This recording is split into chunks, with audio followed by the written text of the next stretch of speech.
recording. Ready and rolling. All right. I'm gonna check to make sure we're cool on the YouTube.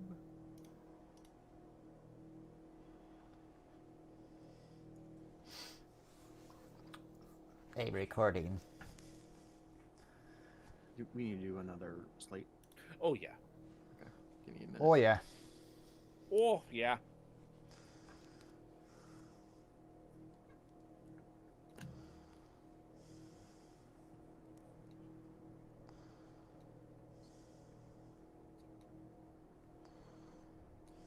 You know what? I actually don't care. Get tired looking for it. All right. Fuck it. Here. Very fuck it. Very, All right. very fuck it. How much? I'm ready. Okay. 3, 2, 1. What? Oh, that was almost dead on. I anticipated more. Aha! To fight the internet, you must be smarter than the internet. These days? Even these days. Hey, we're gonna just go straight into it. I didn't do a second, intro thing. I mean, considering we keep not expecting these things to be two-parters, Yeah. and then we pick the worst goddamn movies. Originally, I was gonna try to find my poem that I wrote when I was in the 5th grade, but one, I don't have time. Two, I don't hate myself that much. That's fair. I was also gonna we could interview Santa Claus, but I don't have the spoons to fucking dress up and be Santa Claus. And he's really busy this time He's of year. really busy right now. It's so hard to get Santa Claus onto a goddamn podcast. I mean, It's not that hard. You just got to do what they did.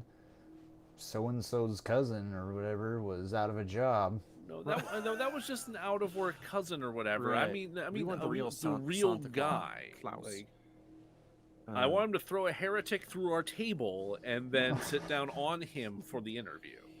Fantastic. Welcome to DeRazzled, the podcast that takes award-winning worst films and fixes them. I'm your host, Jack Culbertson, and here along with me, as always, is also host, Joe Nealis. Welcome back. We picked a movie so atrocious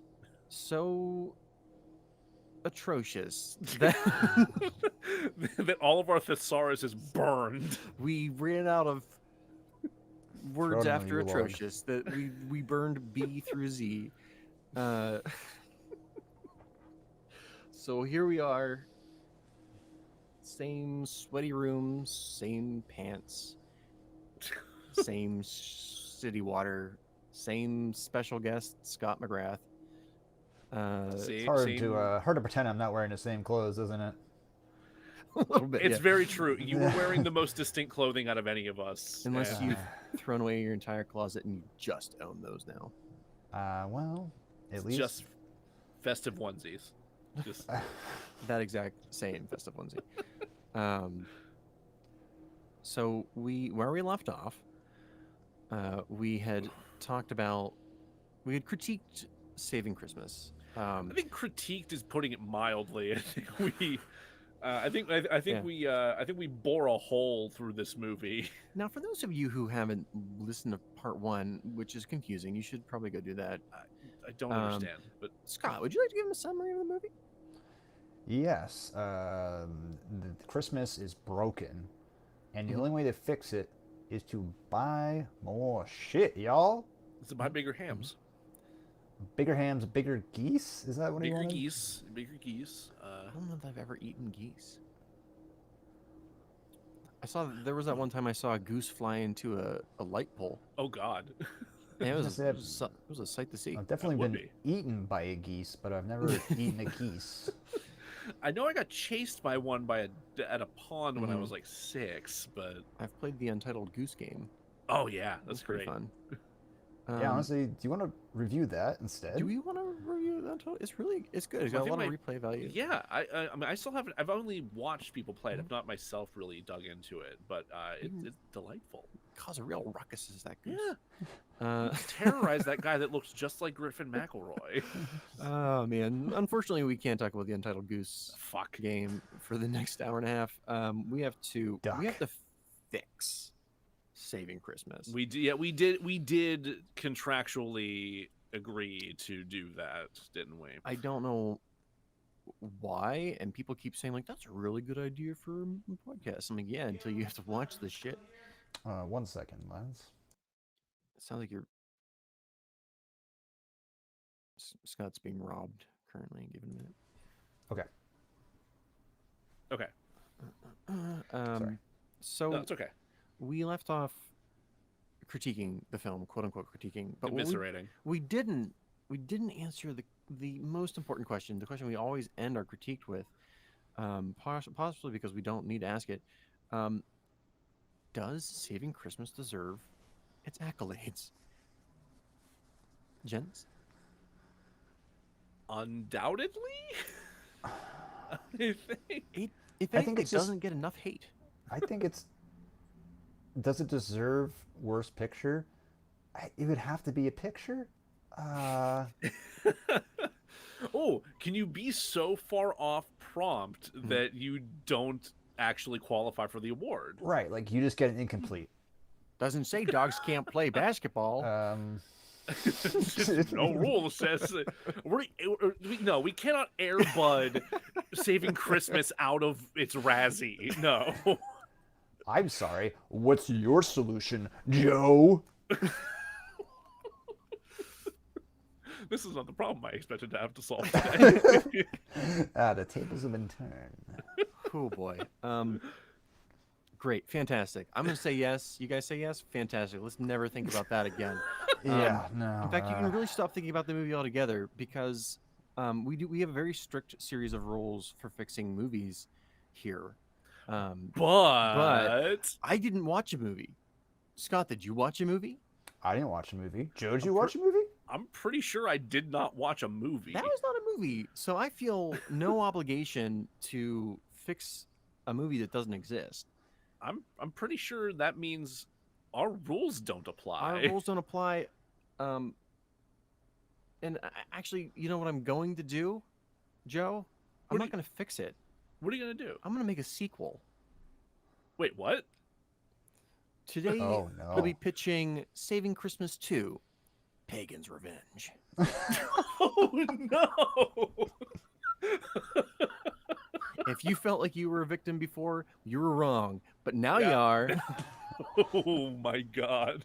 This is I've going to got go some places. Just the music for you. I do want to point out.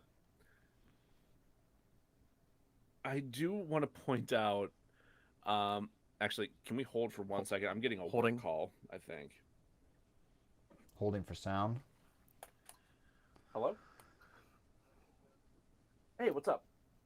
So the kidnapping people are in there right now, and they did something with a 9-box lock, and it won't move. It won't move? Oh, no. Another stuck penis. Yeah, like they're supposed to enter the code, and then it flashes green and opens up, and you're supposed to be able to pull it down.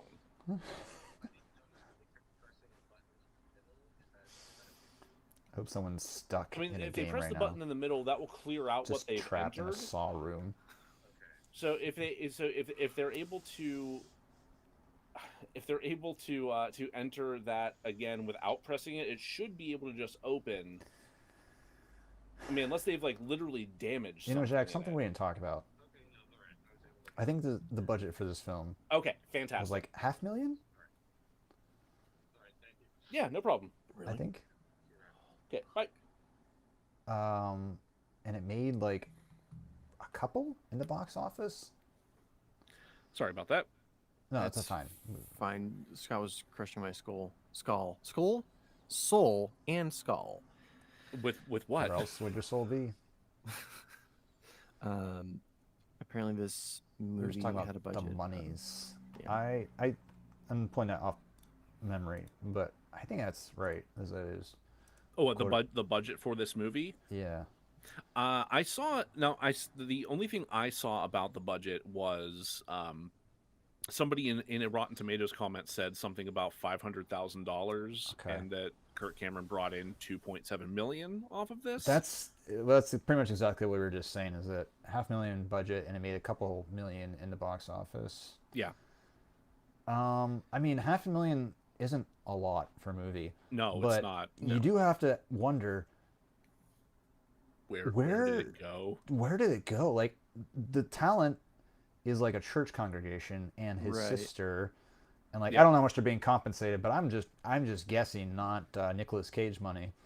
None of these people have a T-Rex skull addiction that they need to maintain.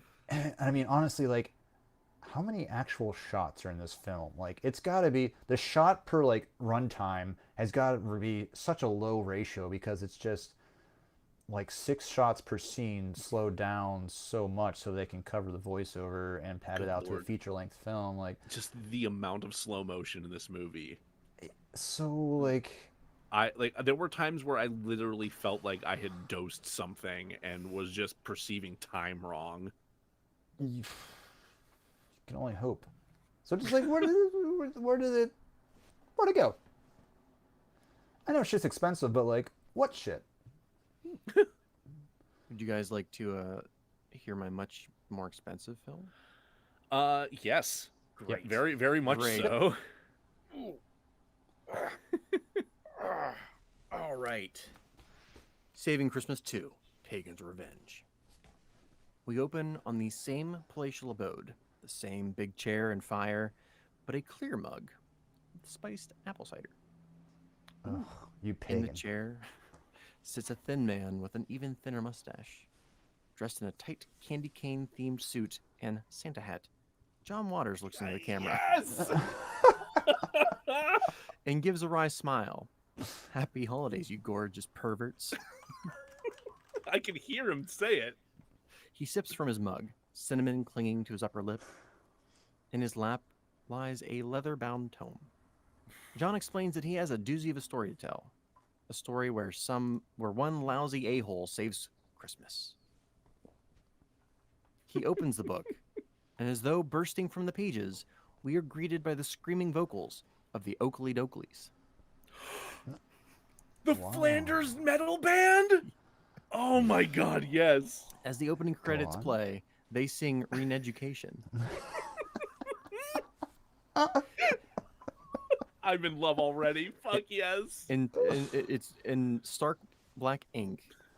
The nativity is redrawn by Todd McFarlane, showing. Oh my god, this is expensive as hell. It's very expensive. It gets much worse. Todd not only illustrates the nativity, but also the events of the first movie for those who didn't see it. Okay, so we get a brainwashing Spawn lies. style recap. Right, yeah. Okay. In the final frame, while the rich eat well, this is of the first movie. Yeah.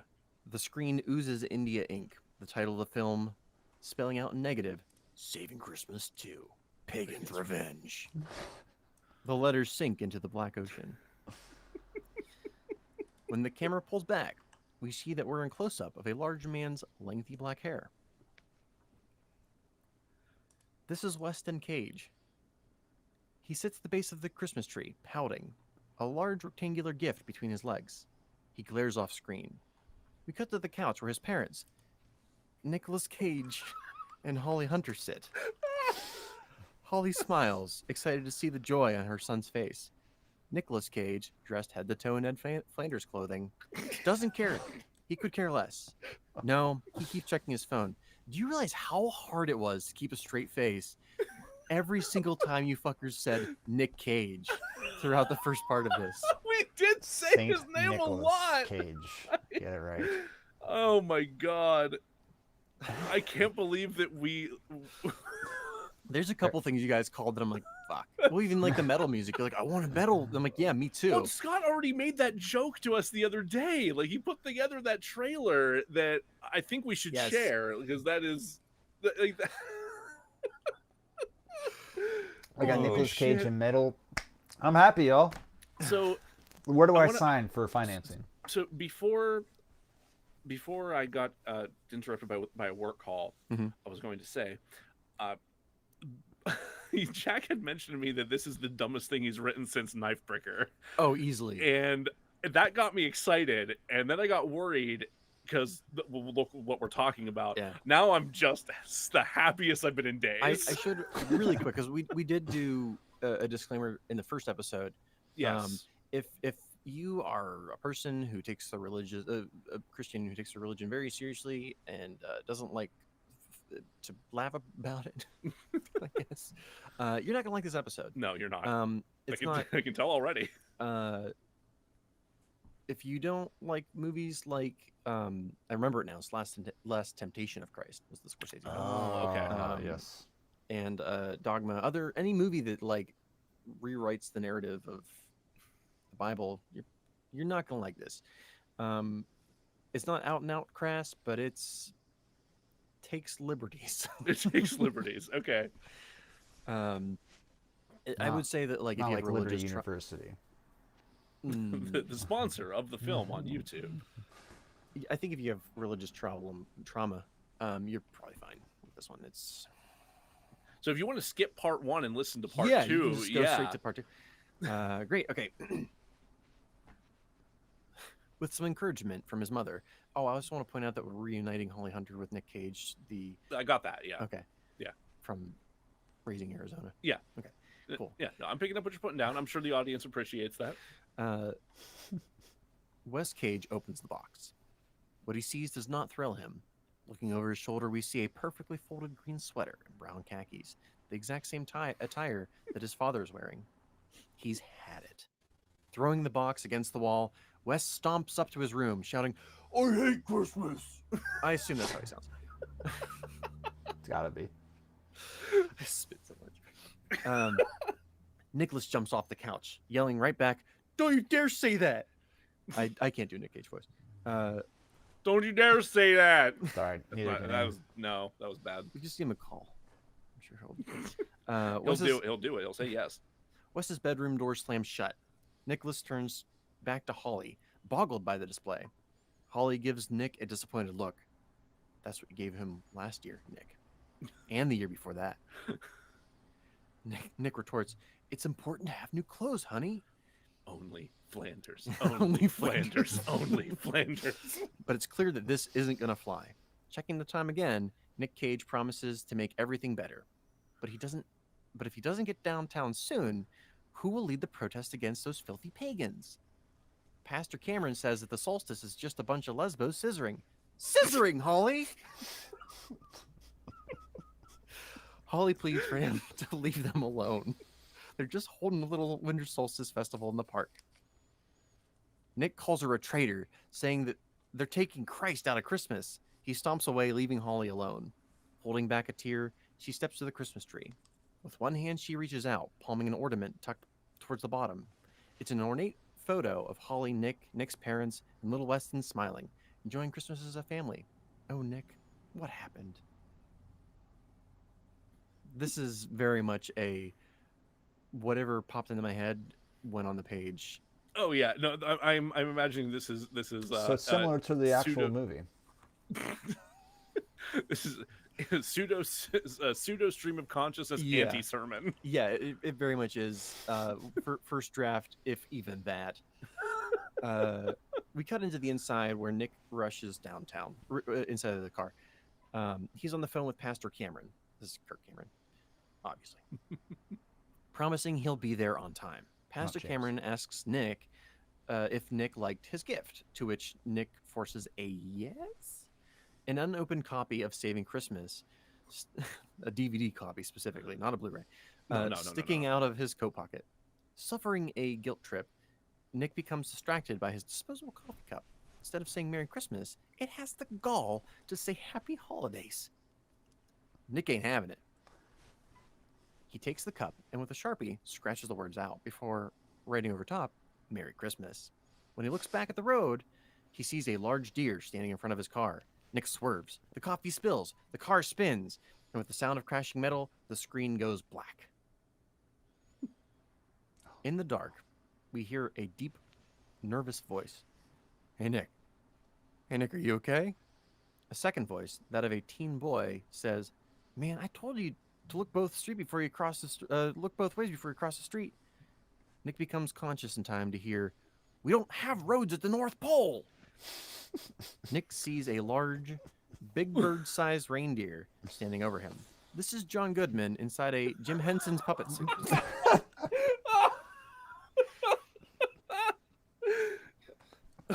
He looks rough, one antler busted, his red-nosed dull.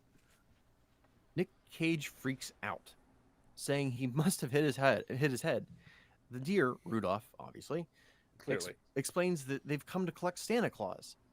Nick Cage argues with the deer, saying that Santa Claus doesn't exist.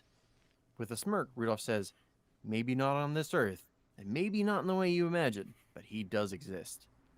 Nick feels his head for lumps. Darren, the human boy, played by Kyle MacLachlan of Stranger Things fame. Wait, hold on. Kyle MacLachlan? Is that how you say his name? McLaughlin? MacLachlan. Oh, damn it. Which one? Or Caleb. Caleb McLaughlin. Caleb MacLachlan. Wait, which one is he? The slingshot dude. One of the kids. Oh, wait. Am I fucking up the names here? I'm. Do me a Google. Yeah, we're gonna look that up real quick, and we'll do it clean, and then we'll get the name clean. I'm gonna take that over then. And we just cut all this shit out. Yeah, Caleb MacLachlan. Okay, so it is right. he's a Talking Kyle. about, talking about Lucas, right? Yeah. Yeah. Caleb McLaughlin. All right. Nick feels his head for lumps. Darren, the human boy, played by Caleb McLaughlin of Stranger Things fame, tells Nick that they need his help. Nick screams, "Why? Why me?" To which Rudolph says, "Because, Nicholas, you're this Earth's Santa Claus." Yes. Having heard enough, Nick Cage stomps back to his decimated car, looking for his cell phone to call an ambulance. Rudolph pleads, they don't have much time. This is one of the only Earths remaining. None of this works. Fucking multiverse. Until Darren shouts, "They stole baby Jesus!" Nick Cage It's stops. a nice tradition. Nick Cage stops, returning to the group. Rudolph extends an arm, a snow globe containing the nativity in his hoof. He shakes it, blotting out the image with artificial snow. When it clears, we discover that we've been transported to the nativity. Inside the inn, the wise men, Mary and Joseph, talk amongst themselves. Not a cave? Not a Nick Cage. Jesus, asleep in the manger, is surrounded by animals and the little drummer boy, who is also asleep. We get Nick Cage voiceover, who points out that the drummer boy is Darren, which Rudolph confirms. The peaceful scene is interrupted by two giant cat eyes that come out of the night sky. McCavity. You were so close. No, seriously. A moment later, and I cannot say this for the life of me, so we're just going to call it Hala the Yule Cat. There is a Norwegian Yule Cat that is a much longer name that is Norwegian as hell, and I've listened to it said by other people, and my mouth does not move the way it needs to be said. Oh, okay. So from here on out, it is called the Yule Cat, and Got it it. is a giant fucking cat, like 2-story tall cat, Oh shit. who stands over Jesus, voiced by Idris Elba. Who's doing this as penance for what he did in I see. Cats. I see. You couldn't help it. I couldn't help it. This time he's gonna make it perfect. God damn it. Idris Elba the Yule Cat asks, "Where are your new clothes, little one?" Between claws, Yule Cat examines the cloth. Now, this just won't do. So Yule Cat visits children, Okay. and if they have not received new clothes, he eats them. Oh. It's Norwegian tradition, man. Okay. I learned something today. Yule Cat scoops Jesus from the manger. It's now that the little drummer boy awakens. Seeing the cat, he picks up his drumsticks, banging on his drum, alerting everyone inside. Pissed, Yule Cat swipes at Darren, cutting off both his thumbs. Oh God. Darren screams, dropping his drumsticks, unable to hold them without thumbs. The cat disappears with Jesus just as Mary and Joseph arrive to see he's gone. Real world Darren rants, asking, how's he supposed to be the little drummer boy without thumbs? He never asked to be the little bongo boy. I mean, it's a good solution though. Nick isn't listening. He's locked onto the face of Mary, bereft calling for her baby. Leaving the snow globe, flashback, Nick says he doesn't believe that that's Jesus, but he'll help that lady find her baby. He pulls out his phone to call an Uber, but Rudolph says they have a couple more stops to make first. Turning, Nick sees Darren with a set of bongos, magic bongos. Darren pounds some sick beats, opening a wormhole. Rudolph grabs Nick, and the three hop in, the wormhole closing behind them. So hold on. Confused.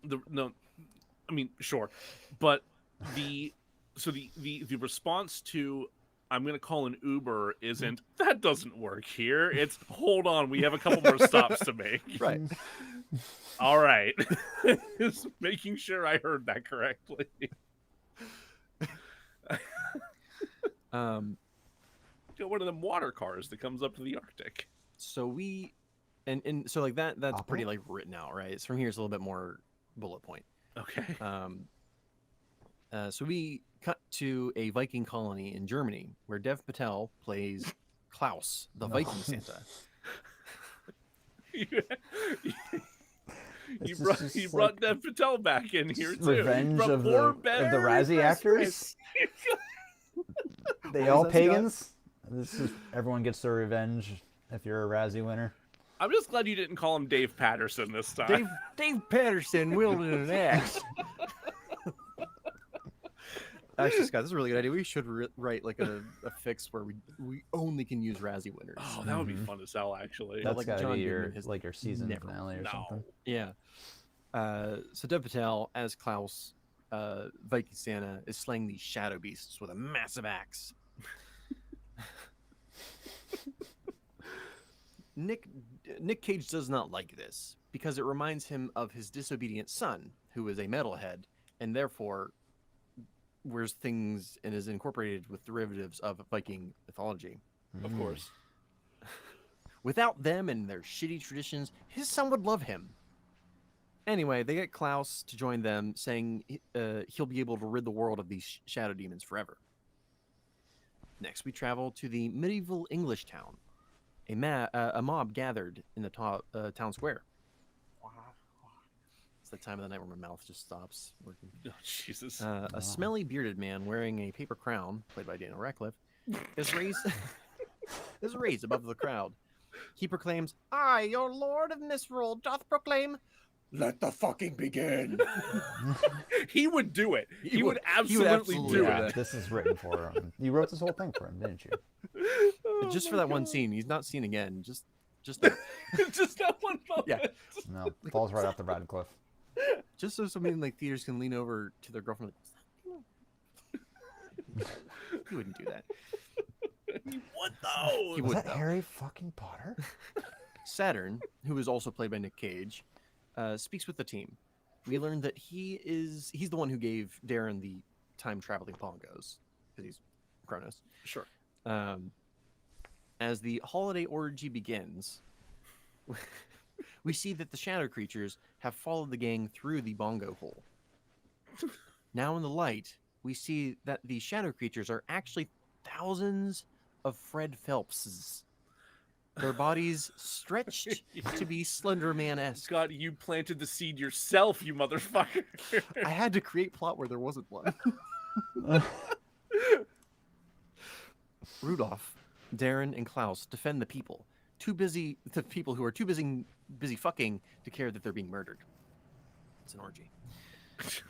Nick Cage, however, is too busy arguing with Saturn, which is himself, saying this perversion has ruined Christmas. Unable to help the others, Saturn is taken by the Phelpses, as is Rudolph and Klaus. As they disappear into the butthole-shaped wormhole, Rudolph yells back, saying that he should have never known Nick. He should have known Nick was a piece of shit. He's from the same Earth as that Kirk Cameron dick. Surrounded, Darren grabs hold of Nick and tells him to think of a place, any place he'd rather be, before more sick beats.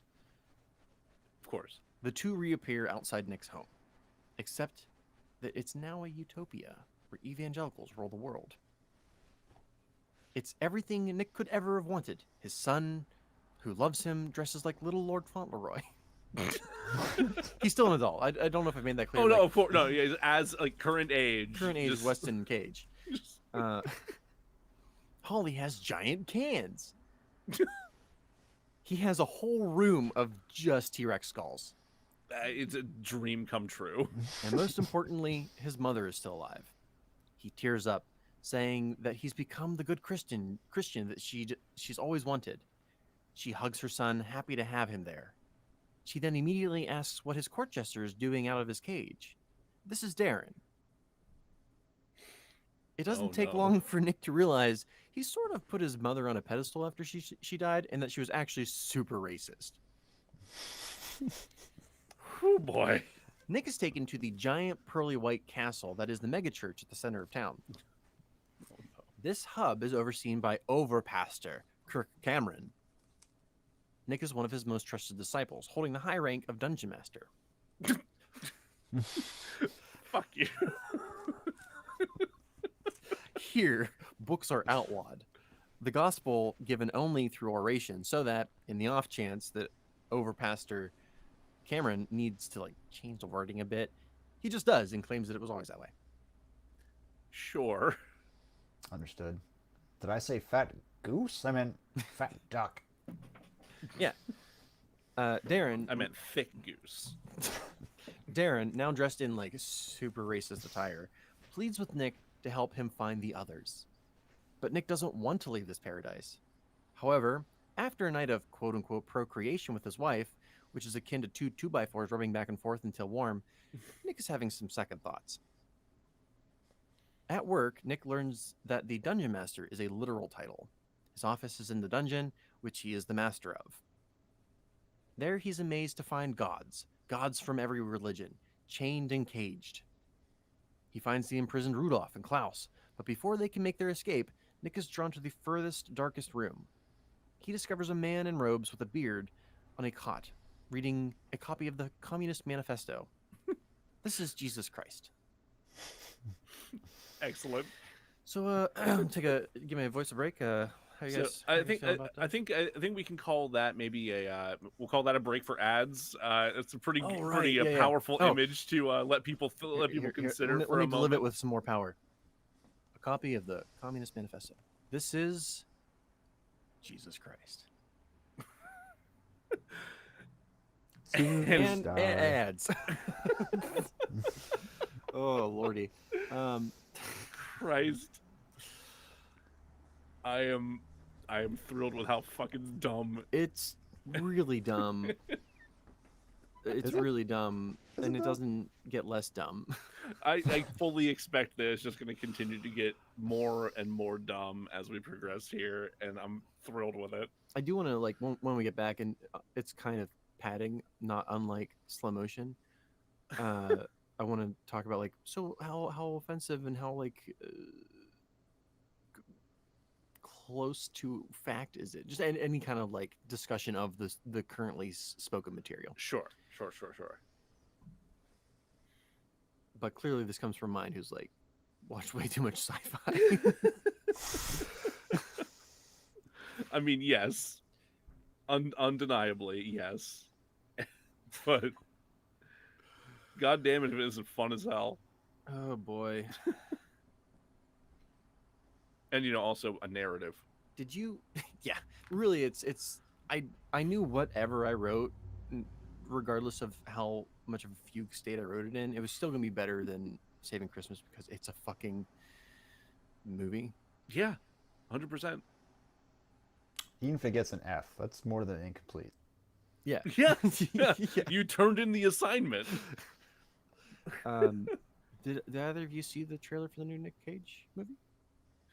I've not actually watched the trailer itself No, yet. what's though. it called? The unbearable weight of staggering genius or something He's like something that. genius or talent, something. It's Like an that. No, it's autobiography? talent. Yeah, no, Yeah. it is. Yeah, because I was thinking I always confuse this title with the Dave Eggers book, A Heartbreaking Work of Staggering Genius. Because It's so Nick Cage plays himself. yes, I see. Which is Okay. I had started writing this before I saw the trailer, and I was like, God, they took it from me. And he is playing an actor named himself, where the actor owes a bunch of money and is in debt from all of his spending practices. Amazing. And his agent finds a very rich, wealthy man who will pay him just to make an appearance because Nick Cage is his favorite actor. This is played by Pedro Pascal. Excellent. Yeah. And then that's where the plot stops making sense in the trailer. It's just like these two idiots running around and getting shot at. I don't know why or how, but they're idiots and they work really well off of each other. I'm thrilled. I can't fucking Yeah. wait. I'm like, I can't remember the last time I was actually excited for a Nick Cage movie. It's now.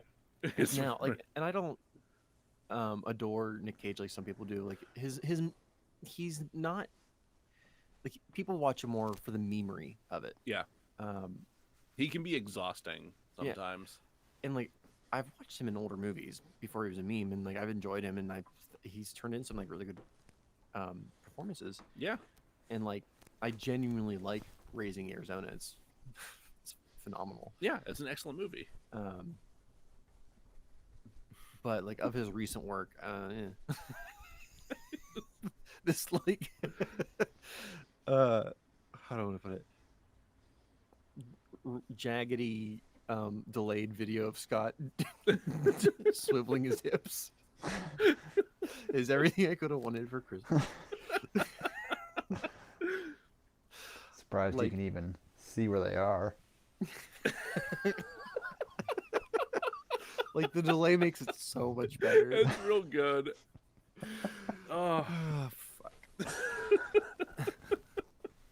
Let me know when you guys are ready to hop back in. I'm ready when you are. Jag on. Oh, welcome back. We're gonna jump right back into Saving Christmas 2: Pagan's Revenge. As you'll have recalled, Nick Cage, who's the dungeon master in a evangelical utopia, has just gone to the furthest room in his dungeon to discover Jesus Christ reading the Communist Manifesto. Nick enters the room and speaks with Jesus. Jesus explains that he grew up as a prisoner of Kirk Cameron. Nick asks why Kirk would want to do that. He's an evangelical. A voice in the dark says, I can answer that. This is Satan, played by Steve Buscemi.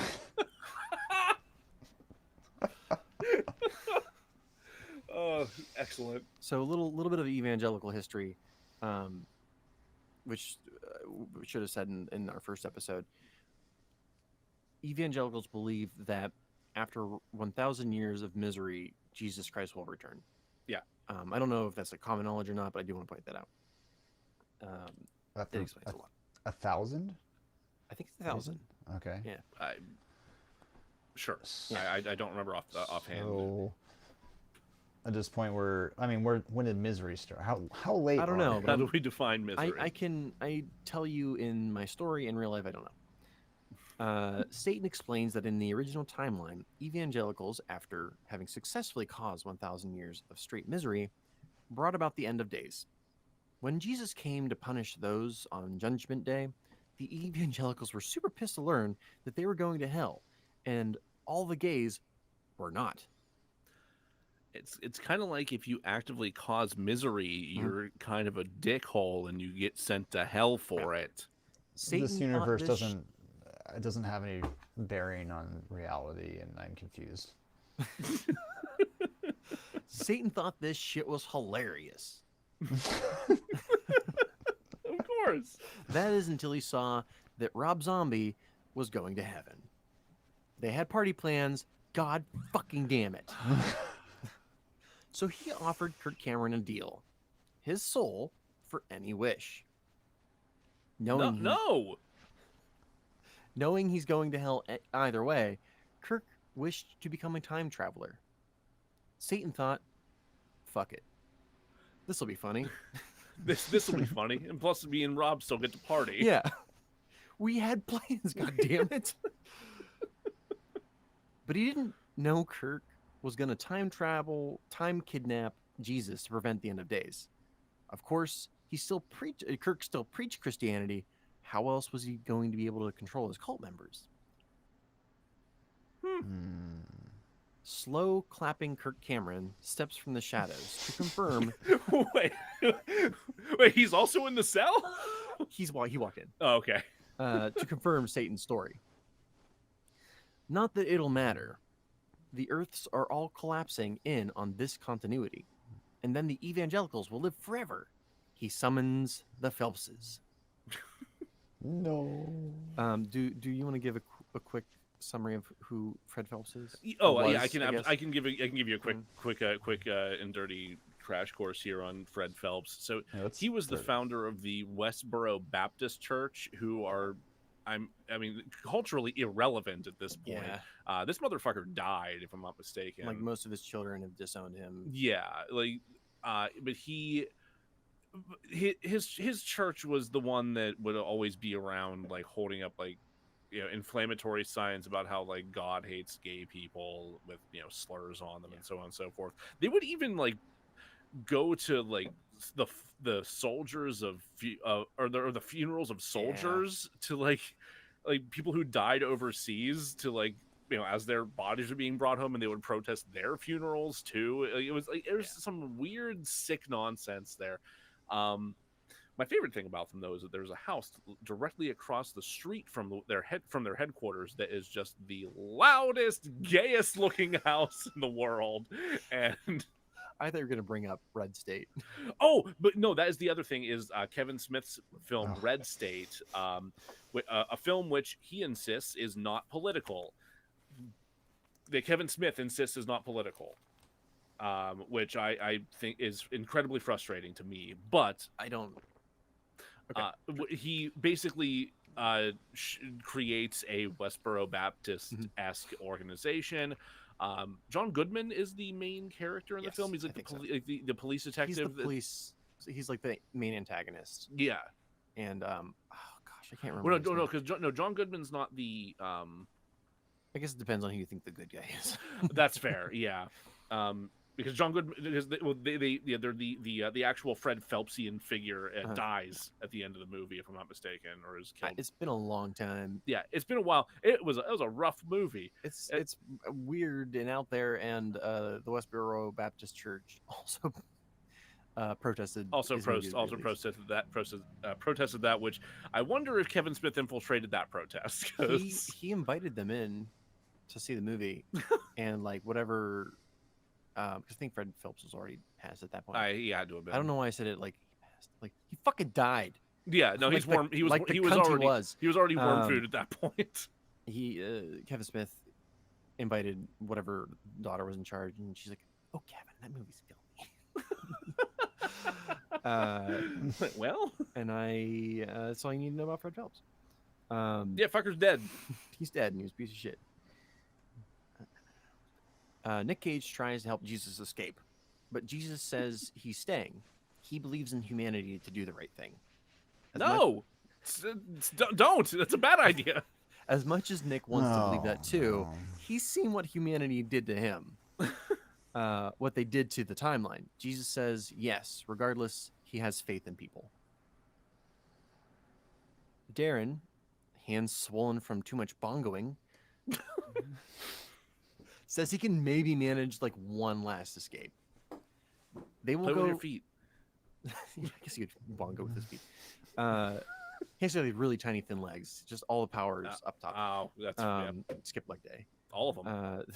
They will go visit Mithra, the sun god, who sees all and will know where baby Jesus is hidden. And they do manage to escape as the Phelps fill the dungeon. They arrive in a massive city, a technological wonder. Nick says this doesn't look like Iran. Darren calls him a racist, asking what he expected, tents and camels? But Rudolph says that Nick might be right, bringing everyone's attention to the sky, where a giant flying bug blots out the sky.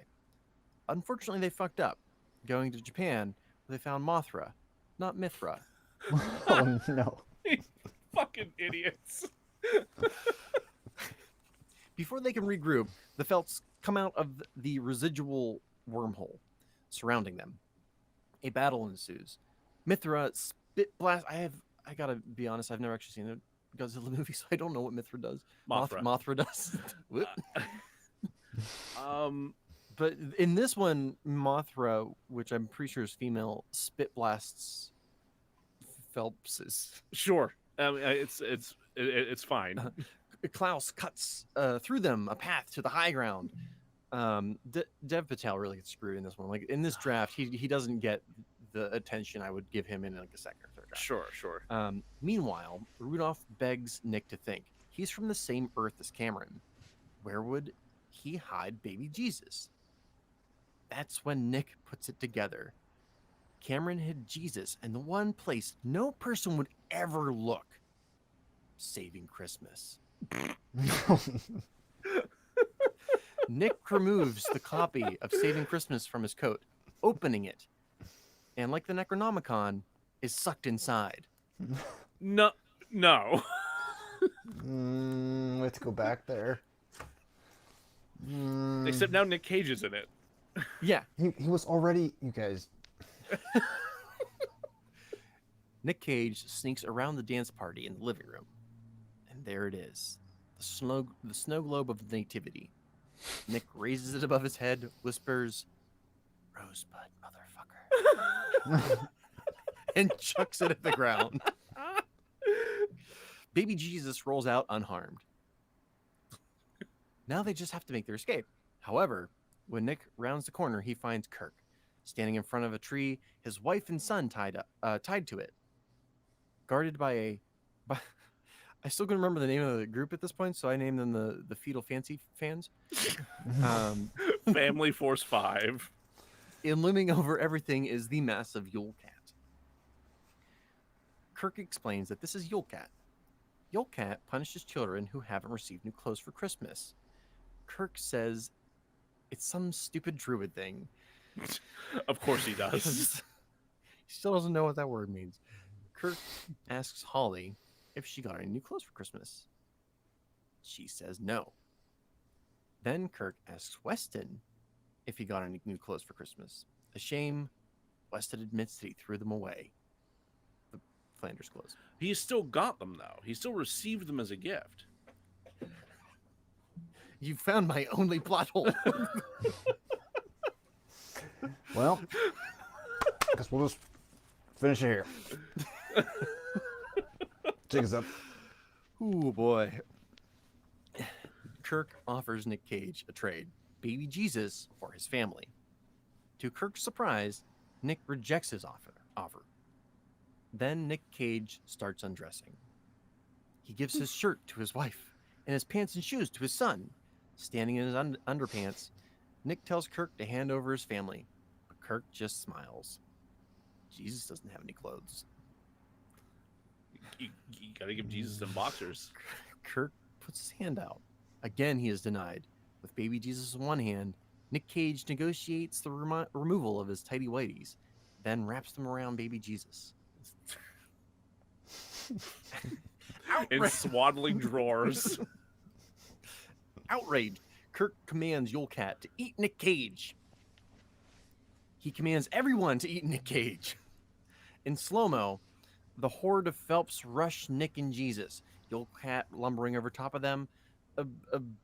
What's that Olympic sport where they push the ice down the Curling? Curling? There's like Yeah. curling Christians, the character, sliding towards Nick Cage. Oh, okay. Yeah. Gotcha. Nick Cage hunches over to protect Jesus. Just as the tidal wave is about to descend upon them, Weston Cage, dressed in his dad's Ned Flander pants, hair thrashes his way through. Yes. Phelps flying off in every direction. He reaches his dad. They share a smile before Nick tells Weston to hold Jesus for him. Weston asks what he's going to do. Nick says he's gonna bust a nut. I forgot to look up a song, but this is done to some song by Inceptum, which is Weston Cage's metal band. Oh, okay. It's like a death metal band. Okay. For reference, Very nice. I could not, for those who are listening, I'm not a big metalhead person. Like it's just, It's not Jack's cup of tea. I'm an old person. Me, however. But like, and Scott, you're also an enjoyer of metal, I believe. Yeah, like aluminum, magnesium, titanium. Yes. There's not some tungsten. The Oakley Some of Doakleys. So like, I made it through like the entire Oakley Doakleys album. Like it was. Yeah, I could do it. Oakley Doakley is fun as hell. Yeah, It's that's- great. That's Oakley Doakley. Yeah. Thank you. Whereas in Septum, I'm like, nope. Yeah, I can't see you getting into that for half a second. I tried. Anyway, they're playing death metal as the scene rushes forward. He screeches. There's double drums. Nick Cage does what Nick Cage do and goes a little like Nick Cage crazy, grabbing the people-sized nutcracker by the fire. He blunders, beats, and cracks his way through the Phelpses. He slides underneath Yulecat and crushes his nuts in the nutcracker. Oh no! He goes right for Yulecat's trouble puffs. Yeah. And then when he's only feet away from Kirk Cameron, Kirk runs, disappearing through a door of blinding light. I forgot it got stupider. I surprised myself that it gets even worse. You are sticking to the original's motif. Yeah. So I think this is shop talk, but I think for this episode we'll just do a cut in half because there's not enough material to do like 3 cuts. Oh no! Yeah, absolutely not. All right. Still naked, Nick Cage steps into a room made entirely of TV screens, each with a little Nick Cage on display. Nick watches as a God damn it, Jack. Nick watches as a flaccid Kirk screeches across the floor, his lower torso replaced with a narrow meat tube. A second later, it disappears into a pair of slacks, like a tape measure sucked back into its plastic housing. The owner of this paper-thin metaphor, you see, Kirk Cameron's a dick. Like it's a dick. Oh, He's a dick. He's a dickhead. Gotcha. And like the meat tube is the shaft. Yeah. And then it's getting sucked back into a giant man's pants. It's a metaphor. The owner sits at the far end of the room in a big boy chair. Ooh. This pompous former presidential man-child is exactly who you think he God is. damn it! He smiles at Nick, saying, "Very good, Nick.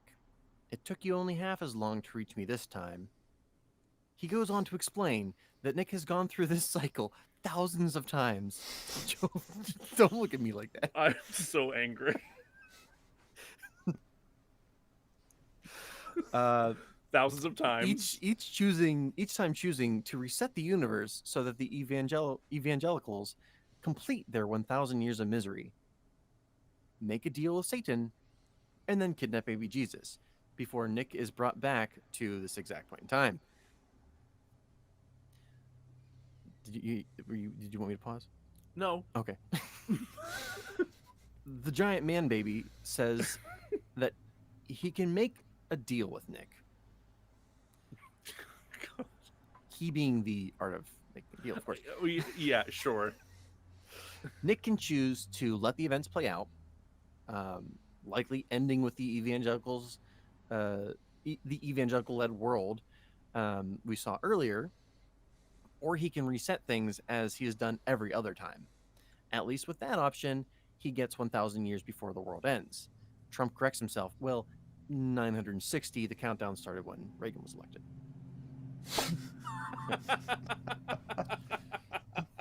So that's my best guess, Scott. I'll take it. Nick Cage, rock hard, chooses option B. The orange toad blinks, returning Nick to battle. So he's like blinked back into the other room. Mhm. Things have only gotten worse since he left. The room is filled with Phelps, his son and wife losing the battle.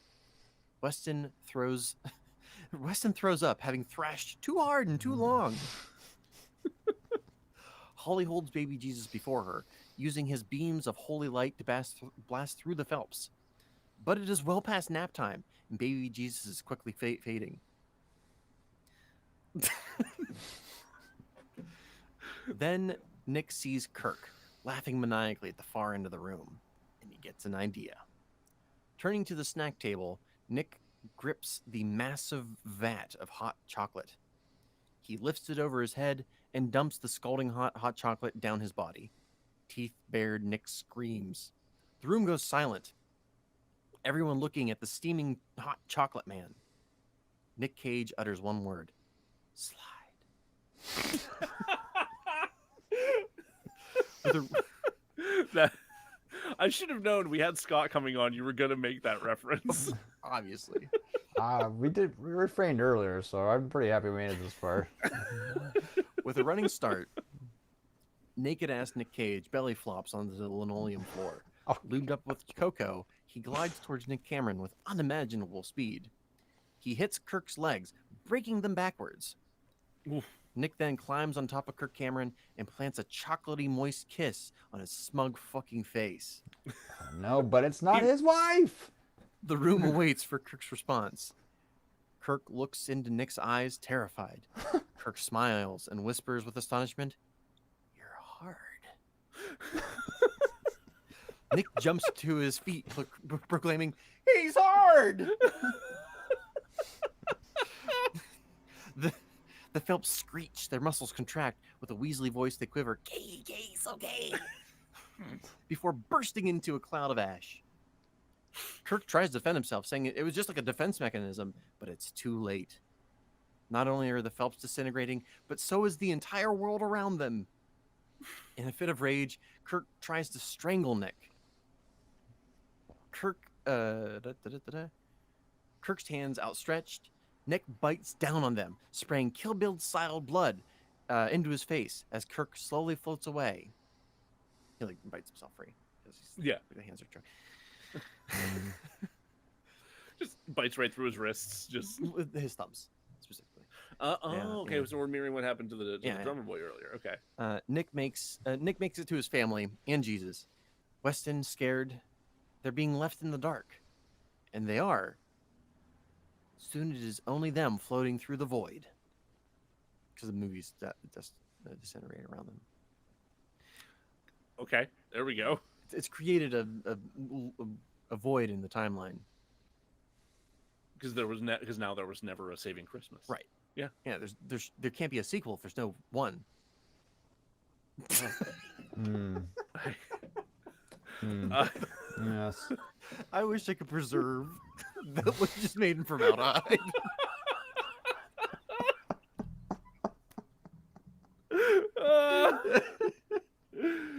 My brain. I want a Han Solo at that moment. Oh, holy shit. Shit. Okay, we cut back to Klaus, Rudolph, and Darren making their final stand. In the distance, we see Mothra going down, overwhelmed by the Phelpses. Oh no. Rudolph holding the open DVD case. Looking at it, it's inside a black pond. He tells Darren that he thinks they've got Jesus, but he can't see them. Darren tells him to use his nose. Rudolph says he can't. He took a vow of darkness after the things he did during the Elf Day massacre. Oh no. Can we get that movie?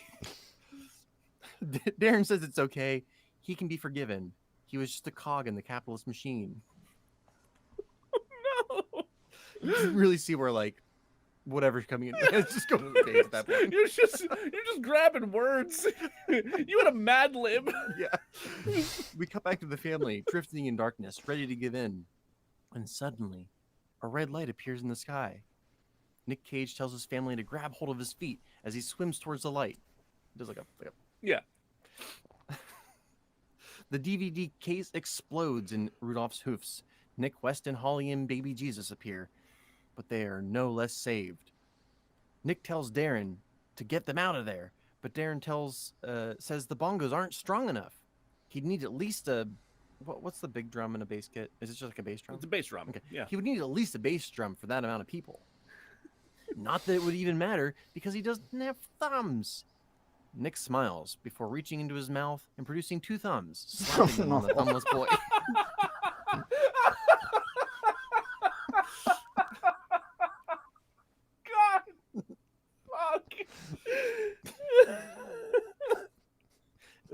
But wait, he still doesn't have enough, a powerful enough drum. Klaus puts a hand on Darren's shoulder.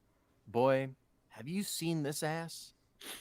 Klaus turns, raising his tunic, revealing a real dump truck of a booty. What? Rudolph snaps 2 pieces of antler off to make drumsticks, handing them to Darren. Oh, Ow. God, that's extremely Oh. painful. There's a lot strange amount of body horror in this movie. Yeah.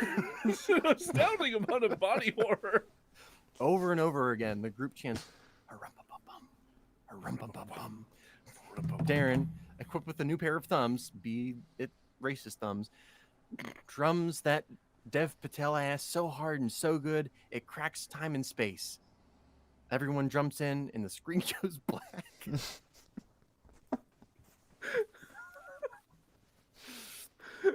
As the sequel collapses in on itself. Yeah. We cut to Weston sitting on the floor, a Christmas gift sitting between his legs.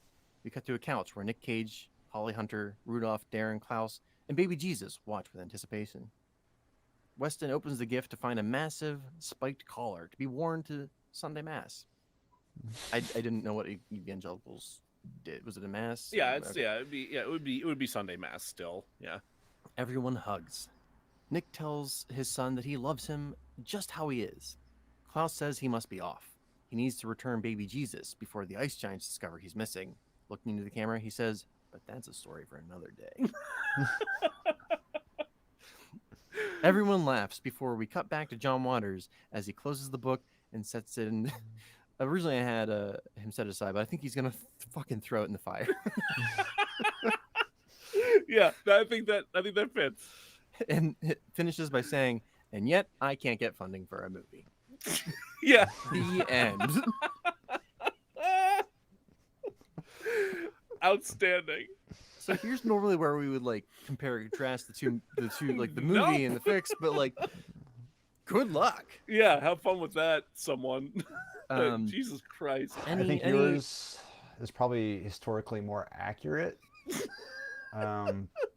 Slightly less nonsensical plot holes, but more fun. Slightly. It was fun as hell. Oh my god. I love the incorporation of all those other traditions and those little historical tidbits like that. I think that really helped establish the opposition to the original, and I mean I gave it some some fun set pieces to play with and whatnot too. I mean it. Jesus fucking Christ. I feel like it was like just one long TikTok video of like, who's that Pokemon? And then like, it's Pikachu. It's the Phelps. Fuck! But like just one character after the other enters this foray. It's John Goodman. It's Steve Buscemi as Satan. If I were to lose my fucking mind and do a second draft of this, I would build the relationship between Rudolph and Nick Cage, so there's like more of a friendship there, and that's why I had them visit both the Viking land and medieval Europe before they were kidnapped, so they could build a relationship while they're in Germany. Is this going to be what we do every Christmas now? As we add on to this fucking monstrosity? Oh my god! Don't tempt me. Like each Christmas is a new draft until somehow we're out in the middle of Norway filming this motherfucker. My god! Somehow we actually get Nick Cage, Weston Cage. We get John Goodman, but he won't do the suit. So it's just we just get like Mike to wear a giant fat suit. Oh my god! Oh man! I need to know who Dev Patel's ass double is going to be. You know, it's true. I was like, I should look at Dev Patel's ass before I write this scene because I don't know if it's quite as supple as I'm writing it to be. And he has some time to work on it. He's got some time to work on it. Build them glutes. Yeah. Fuck. I can't even like. It's normally like, well, here's why I did this, and here's why I did this. I'm like, there's no reason. No, this is you latched onto a way to get started. Yeah. You pushed a ball down. You pushed the snowball down the hill, and just whatever stuck to it. Like this is the end result of your Katamari Damacy run. Really, It's truly. just Like I don't even remember what the starting idea was. I'm not surprised. It's, I knew I didn't want to deal with Kirk Cameron. I mean, yeah, you shouldn't ever want to deal with Kirk Cameron. Oh, I remember what it was. I was like, So the if- only relationship in the movie that could be fixed is Christian's marital issues, and I was like, I knew I wanted to use Nick Cage because I just wanted to. And I Yeah. was like, oh, he could have like marital issues, and like, well, but for what reason? Oh, because he and his son, which I knew like Kal-El. Yep. But I think Kal-El is not in a metal band, I don't think which so. is why I had to go with Weston. Yeah. I'm like, I knew he had a son named Kal-El that looks like fucking Nathan Explosion from Metal He does. Yeah. Yeah. I was like, maybe they'd be having an issue with their son. It has to be Christmas related. And then from there, my brain just multiplied like herpes. Oh no. Hi, baby. What are you doing? No. You're on camera. Well, you're not on camera. Bye. Just had to check in on you talking about You're- herpes. You're fine. Yeah, we're talking about herpes. Ideas are like herpes for the brain. They give you a fever. What is happening? I don't know, but you can take a bath. We're pretty much done. We're gonna wrap up. Yeah, we're gonna wrap up Please here in just a cut second. all of this. Yeah. It's not herpes, it's like my topic of conversation. You want to get on here and talk about herpes? Nah, unless someone's gonna pay me. I mean, that's fair. We have $6. All right, give us like 5 minutes. I'm in my onesie, so. Do you want to Excellent. say hi to Scott? My highworthy. Hello? I should have put glasses on. All right, bye. Yeah, give us like 5 minutes. Okay, so that is my fix for saving Christmas. Join us Wow. next Christmas for draft 2 of I don't- Saving Christmas 2. I- Pagans Revenge. I don't know if I'm like thrilled at the prospect of revisiting that, or if I'm terrified. It's only gonna get longer, It would have to, right? Like but I think by that point, you will have maybe watched a Godzilla movie. yeah, I'll definitely do my research on Mothra. The one thing I didn't research. What was this? Oh, you got the Matrix Reloaded reference, right? Yeah, Okay. I had a feeling that was kind of what you were going Okay, for. I didn't. there. I don't know, like, I've never watched that scene in The Matrix and thought, huh. Donald Trump. That's what this needs. well, I wanted to show that evangelicals were basically the flaccid dick of Republicans. Like they don't have any respect for. Like Republicans don't actually have any respect for the evangelicals or the church. I mean, they view them as useful idiots, basically. yeah, yeah, they view them as like ways to get elected. yeah, 100%. Like as soon as Reagan was elected by the evangelicals, he basically was like, all that shit I said I was gonna do. No. Yeah. And I was like, I could use Ronald Reagan, but then I wanted to use that Ronald Reagan joke somewhere else. So like, and I was like, I could use Mitch McConnell, but I needed like a more like iconic figure, and like Yeah. that sleaze fuck is pretty. Unfortunately, Well, because I was like, how else do I represent the? I was like, I could use Nixon, which I think is hilarious, but I don't I know. mean, it that, would like- be fun. Would be pretty funny, actually. And then that But- scene with him and Nixon would just grow. Because Well, Nick you could- you would Cage just- talking to Richard Nixon You would while wa- Kirk Cameron's dick body's like limply sticking out of the zipper. Guys, I gotta go. I got some writing to get done tonight. we get a call. We get a call Tricky at dick 3. indeed.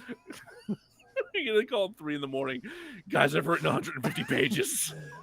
It's just this scene. I took a can't bunch stop. of Adderall. I can't- Fuck, how do you even end an episode like this? I don't know. I feel like at this point, if anybody's even watching this, there's been No. been no activity in the chat on this one. There's just our NSA agent Gary just Right. kind of like Hey, shaking Gary. his head and crying. I keep asking to be reassigned. Why do they make me listen to this? Sorry, Gary. Next year. So I guess since this episode won't even be in December. It'll be like this first week of January. Merry Orthodox Christmas, everybody. Yes. There we go. We hope you had a happy holiday, solstice, Christmas. We don't care what you celebrated. Just hope that it wasn't miserable. Yeah, just have a good time with your loved ones. Celebrate what you want, what feels right to you, and Stay warm and try not to get too depressed. It's it's rough out there. honestly the best way I've had Christmas as like modern day Christmas explained to me in a way I'm like, oh, okay, yeah, I can kind of see that. Is fucking Community's episode that's claymated, Yeah, where he's that like, episode's great. It does a it's- fantastic job of explaining it. it's like this holiday, because it's a bunch of characters like arguing over like which religion is best or like which celebration is best, and like it's just the darkest, shittiest time of the year, and we just light it up and try to enjoy each other and wait it out. Yeah, I'm like, yeah, pretty much. that sums it up pretty nicely, I think. So yeah, let's go ahead and do our closers. Scott, is there anything you'd like to promote? Yes. Pretty nice pajamas. If you'd like to contribute to the Kickstarter for Saving Christmas 2, Pagan's Revenge, please follow the link in the podcast info.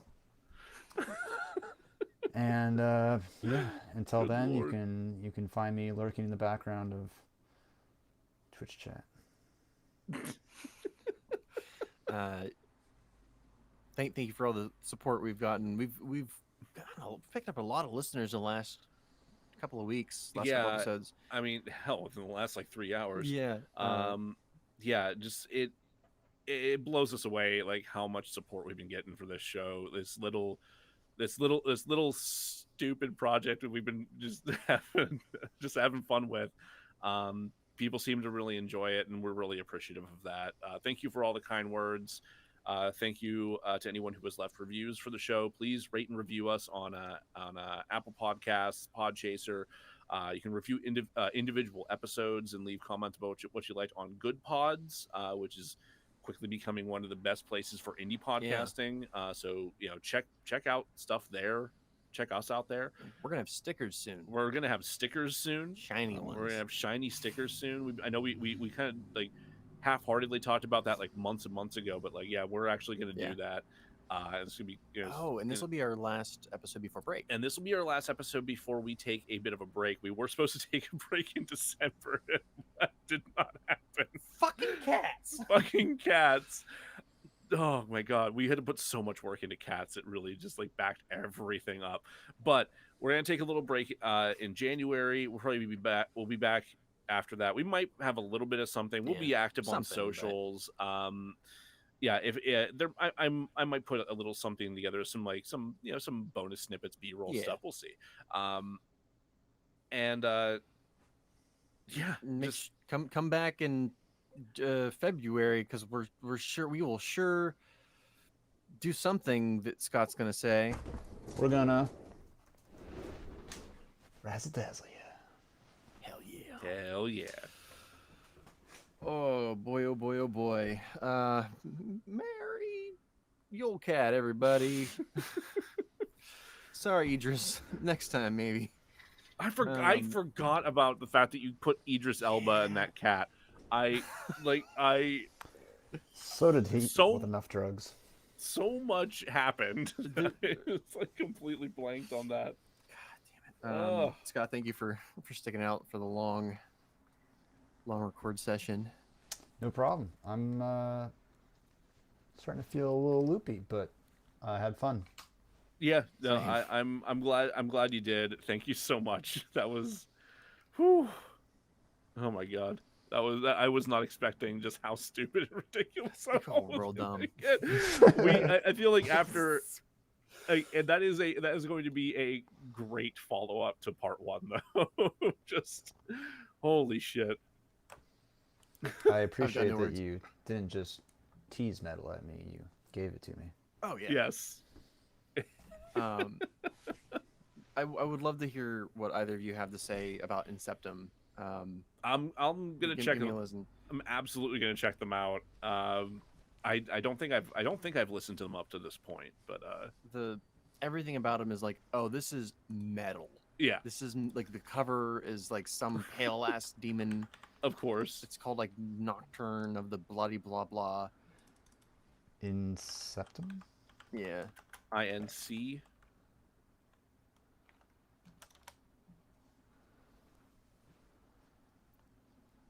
Or maybe not. I don't know.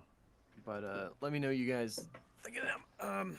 I don't actually know what time I work tomorrow, but I know I do work, so I should probably sleep at some point here.